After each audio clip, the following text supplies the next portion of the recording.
As a union leader, I have a special and sacred responsibility to speak for people who have less, who come from less, who had less, and whose values were shaped by that experience.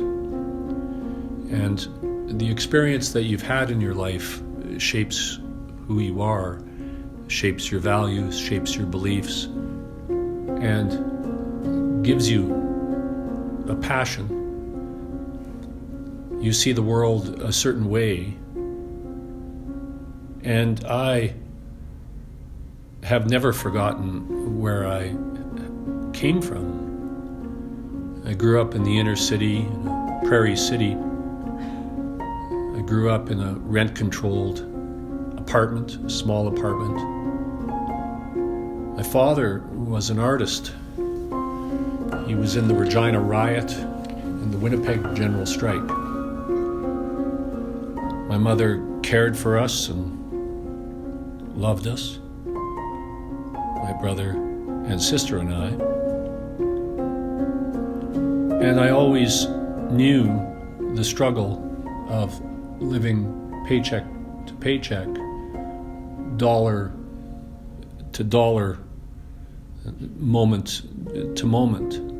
My parents loved music. There were no sports, no money or time for that. But my parents wanted me to learn how to play the piano, and my father and mother had an old piano in our apartment that my mother's father had given to her from the farmhouse where she grew up in rural Saskatchewan. And so they scrimped and saved and found pennies and a few dollars to send me to piano lessons. And I took the bus, or in the summer I rode my purple banana bike. And in the winter I took the bus, and we used to call it the bone shaker.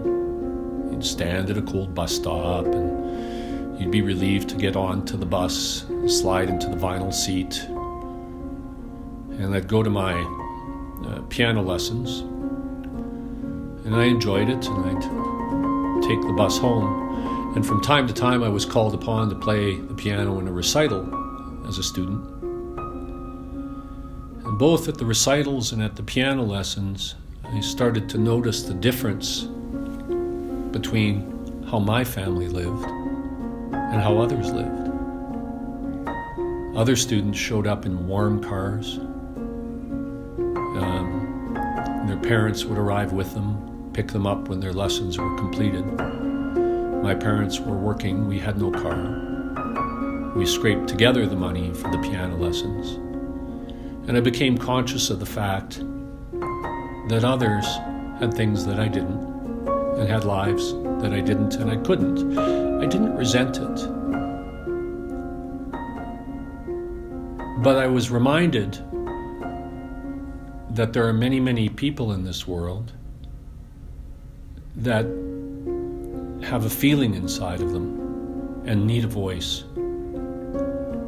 And we need to give people the opportunity to amplify those voices. And unions need to be there to give people voices when people can't find them themselves. It's important to know where you came from, to remind yourself of it frequently.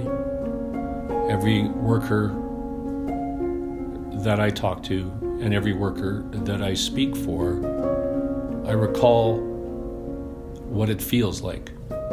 No trade unionist should ever forget that feeling.